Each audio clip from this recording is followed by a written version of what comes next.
శ్రీ వైభవలక్ష్మి వ్రతకథ ప్రారంభం. గోమతీ నది తీరాన గల నైమిషారణ్యమునందు తపోధనులెల్లరూ సూత మహర్షిని సమీపించి, ఓ మహర్షి, లోకమతలాకుతలంగా ఉన్నది. ధరణియందలి తరుణీమణులు సుఖ సౌభాగ్యములతో ధరించగల వ్రతమేదైనా ఉన్నచో తెలుపమని కోరారు. మునులారా, మీరు కోరిన ఫలితములను అనుగ్రహించు వైభవి లక్ష్మీ వ్రతం అని ఒక వ్రతం ఉన్నది. దీనిని పిల్లలు, పెద్దలు, స్త్రీలు, పురుషులు అందరూ చేయవచ్చును. విశేషముగా ఈ వ్రతము స్త్రీల పాలిట వరప్రసాదము. ఆమెను కొలిచిన వారికి ఏ కొదవలు ఉండవు అన్నారు సూత మహర్షి. శ్రీ వైభవలక్ష్మి ఆవిర్భావము. మహర్షి, ఎవరి వైభవలక్ష్మి? ఏమా వ్రతము? కలుగు ప్రయోజనములు ఏమిటి అని అవి వివరించవలనని ప్రార్థించారు మునులు. సూత మహర్షి వారికి ఈ విధంగా చెప్పసాగెను. మునులారా, పూర్వం కైలాసములో పరమేశ్వరుడు పార్వతీ సమేతుడై ఉండగా ఆయనకు నమస్కరించి, పార్వతీదేవి స్త్రీ జనోద్ధారకమగు పూజ ఏదైనా ఆనతీయవలసినదని కోరినది. అందుకు శివుడు ఆమెకు చెప్పిన విశేషాలు వివరిస్తాను, వినండి. దేవి, పూర్వం సుశర్మ అను సకల శాస్త్ర కోవిదుడగు పండితుడు ఉండేవాడు. గురుకుల ఆశ్రమమును పెట్టుకొని దేశదేశాల విద్యార్థులకు విద్య నేర్పి పండితులుగా చేస్తుండేవాడు. ఆ ఆశ్రమ పరిసరాలలో దొరుకు పళ్ళు ఫలాలతో దుంపలతో జీవిస్తుండేవాడు. ధనకాంక్ష కీర్తికాంక్ష లేనివాడు. వారి శిష్యులు మాత్రం రాజాది రాజుల వల్ల ధన కనక వస్తు వాహనాలను పొంది సుఖజీవనులై జీవిస్తుండేవారు. వారికి తమ గురువుకు సహకరించవలనన్న ఆశ కలిగి తమ వెంట కొంత సంపదను కొనవచ్చి గురువునకు ఇవ్వబోయారు. ఆయన అందుకు అంగీకరించలేదు. ఎంతగా బ్రతిమలాడినా గురువు సమ్మతించనందున ఆ సొత్తును రహస్యంగా గురుపత్నికిచ్చి వెళ్ళిపోయారు. కొంతకాలానికి ఆ విషయమును భర్తకు చెప్పక తప్పదని భావించి విషయాన్ని వివరించింది. ధన వ్యామోహం తగదని ఆ సొత్తుతో దాన ధర్మాలు చేయించి వేశాడు. అందుకు గురుపత్నికి చాలా బాధ కలిగింది. మీరు సంపాదించకపోగా ఆయాచితంగా వచ్చిన దానిని దాన ధర్మాలకై వ్యర్థం చేశారు. మిమ్ము నమ్ముకున్న నాకు, నా పిల్లలకు సుఖమా సౌఖ్యమా అని విసుక్కున్నది. పరులను ఆశ్రయించటం బానిసత్వానికి దారితీస్తుంది. సంపదలు మనిషిని స్వార్థపరుడిని చేస్తుంది. వ్యర్థపు ఆశలు వదులుకో. ఇన్నేళ్లుగా కలగని సుఖ సౌఖ్యాలు ఆసక్తిని వదులుకో అన్నాడు. వదల్లేను. మీరు డబ్బు ఎలా సంపాదించినా నన్ను నా బిడ్డలు సుఖపడేలా చేయండి అన్నది. సుశర్మ తపస్సు. ఆ మాటలకు సుశర్మ ఎంతగానో ఆలోచించి, అమ్మ అనుగ్రహం పొందడం ఒక్కటే మార్గమని అహోరాత్రులు 5 సంవత్సరాలు తపస్సు చేశాడు. అమ్మ ప్రత్యక్షమై, తదాస్తు, రేపు తొలిజామున నీ ఇంటికి వస్తున్నాను అన్నది. ఆ వార్త భార్యకు చెప్పాడు. ఆమె ఎంతగానో ఆనందించి ఇల్లు అలికి ముగ్గులు పెట్టి అమ్మ రాకకై తెల్లవార్లు నిరీక్షించింది. అమ్మ రాలేదు. భర్త తనను మెప్పించడానికే అబద్ధం ఆడాడని, నానా మాటలు అని దూషించింది. అతడు జరిగిన దానికి భార్య మాటలను భరించలేక ప్రాయోపవేశానికి పూనుకున్నాడు. వీధి గుమ్మంలో ఒక స్త్రీ నిలబడి హీనస్వరంతో, ఆగు సుశర్మ, జరిగినది ఏమిటో తెలుసుకో అని కేక పెట్టింది. సుశర్మ వీధిలోకి వచ్చి చింపిరి జుట్టు శుష్కవదనంతో ఉన్న స్త్రీని చూచి, ఎవరు నువ్వు? ఎందుకు వచ్చావు? నన్నెందుకు ఆపావు అని ప్రశ్నించాడు. జ్యేష్ఠాదేవి అంగీకరించకపోవుట. ఓ సుశర్మ, నేను లక్ష్మీదేవిని. నీకు వాగ్దానం చేసిన ప్రకారం తొలిజామున నేను నీ ఇంటికి రాబోయాను. మా అక్క జ్యేష్ఠాదేవి నన్ను వారించింది. గత 7 జన్మలుగా ఏ పుణ్యకార్యము ఏ ధర్మము చేసిన వాడవు కానీ నీ ఇంటికి నేను వెళ్ళరాదని కట్టడి చేసింది. నా సర్వశక్తులను స్వాధీనపరుచుకుంది. నీ కారణంగా ఈ ఇంటికి రాలేకపోయాను. పరిస్థితిని అర్థం చేసుకున్న సుశర్మ, తల్లి, నేను కదా నువ్వు రాకపోవడానికి కారణం. పురాకృత సుకృతం లేనందువల్ల నీ అనుగ్రహానికి పాత్రుడును కాలేకపోయాను. నేను తప్పుకుంటే నువ్వు రాగలవు కదా అని పలికి తాను సన్యాసాశ్రమము స్వీకరించి అడవులకు వెళ్ళిపోయాడు. అంతా లక్ష్మీదేవి తన దీప్తిని తాను పొంది వైభవలక్ష్మి అయి సుశర్మ కుటుంబాన్ని అనుగ్రహించింది అని సాంబశివుడు ఉమాదేవికి వివరించాడు. మునులారా, దీనిని బట్టి ఈ జన్మలో పొందదగు ప్రయోజనాలకు పురాకృత సుకృతాలు ముఖ్యము. పురుషుని పుణ్యఫలం స్త్రీకి అనుభవనీయం అని గుర్తించగలరు. వైభవంగా తన భక్తులను తరింపచేయు మహాలక్ష్మిని వైభవలక్ష్మిగా సంభావించుకొని శుక్రవారం ఈ వైభవలక్ష్మి పూజను 10 వారాలు చేయవలెను. ఆఖరు వారం ముత్తైదువులను 9 పిలిచి అర్ఘ్యపార్ఘ్యాదులిచ్చి పూజించి తమ శక్తి మేరకు నూతన వస్త్రాలు దక్షిణ తాంబూలాలిచ్చి వాయనం తీర్చుకొనవలెను. అట్టి వారికి కలుగు సౌభాగ్యములకు సంబంధించిన ఇతిహాసాన్ని చెప్తాను వినండి. మునులారా, భృగుపుత్రికయగు లక్ష్మీదేవి స్వర్గలక్ష్మిగా నివసిస్తూ ఒకానొక నాడు శ్రీహరిని కూడా ఇష్టాలాపములాడుచున్న వేళలో వచ్చిన దుర్వాసుని శాప కారణంగా సముద్రంలో లీనమైపోయింది. క్షీరసాగర మదన కాలంలో లక్ష్మీదేవి అష్టలక్ష్మిగా ఆవిర్భవించింది.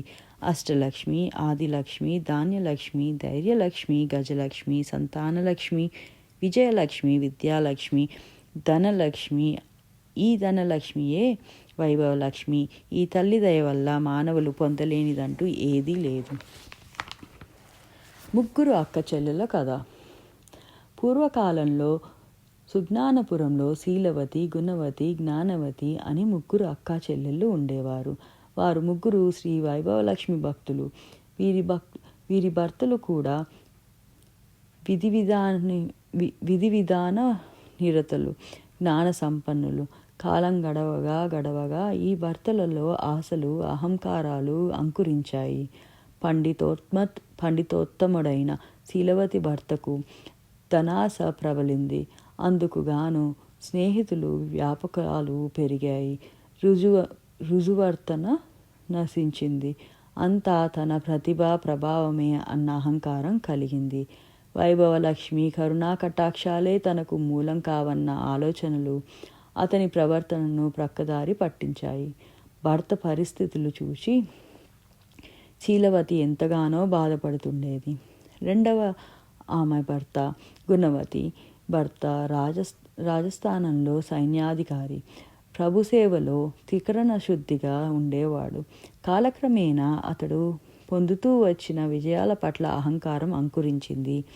తాను తన నైపుణ్యంలో, సామర్థ్యంతో రాజ్యాన్ని కాపాడుతున్నానన్న ఆలోచనలు అతని చిత్త ప్రశాంతతను స్వార్థ చింతనలోకి పడవేశాయి. తాను లేకపోతే రాజు ఉనికికే భద్రత ఉండదన్న అహంకారము, ఆ అహంకారం వెనక స్వార్థం విజృంభించాయి. ఇవేవి వైభవలక్ష్మి వైభవ అనుగ్రహాలు కాదన్న అహంకారం అతన్ని దెబ్బతీసింది. అతను తీరును, ఆలోచనలు పసిగట్టిన మహారాజు అతన్ని చెరసాలలో పెట్టించాడు. ఇక 3వ యాలి జ్ఞానవతి.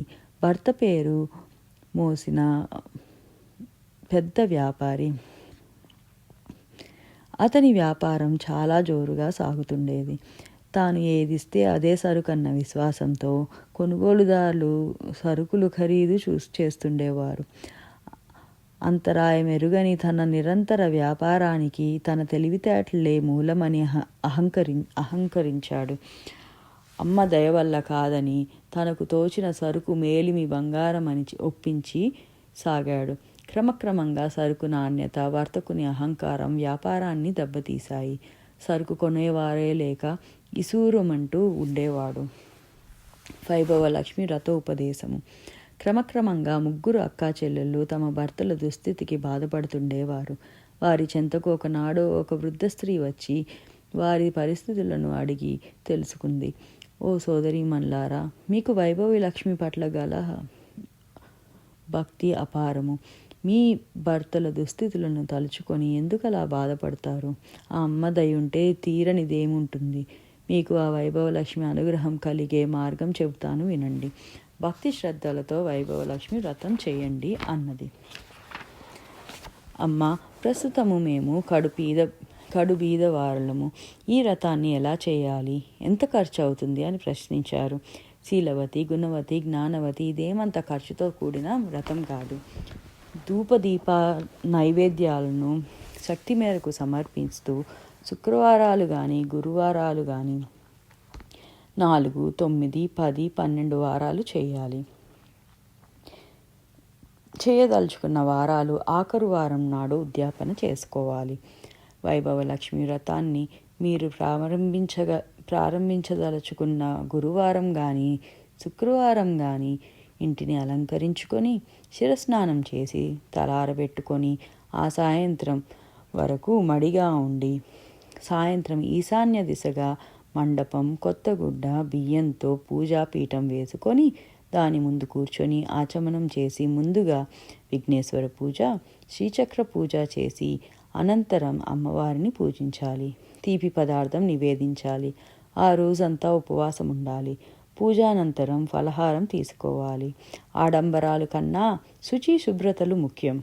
పూజాపీఠం మీద అమర్చిన కలశంలో మామిడాకులు, కొబ్బరికాయ, దాని మీద రవికల గుడ్డ ఉంచాలి. ఆ కలశంలో బంగారు లేదా వెండి నాణమును కానీ ఉంచాలి. పూజానంతరము కలశంలోని నీళ్లు సంతానం కోరేవారు మామిడి చెట్టు మొదట్లోనూ, సౌభాగ్యాన్ని కోరేవారు తులసి చెట్లు మొదట్లోనూ, అనుకూల దాంపత్య ఫలమునకు మల్లె చెట్టు మొదట్లోనూ పోయాలి. ధనాభిలాషులు ఆ నీటిని తామే త్రాగాలి. బియ్యాన్ని పక్షులకు వెయ్యాలి. ఎవరికి ఏ కోరికలుంటే ఆ కోరికలు నెరవేరుతాయని చెప్పిందా అవ్వ. వైభవలక్ష్మి అనుగ్రహం.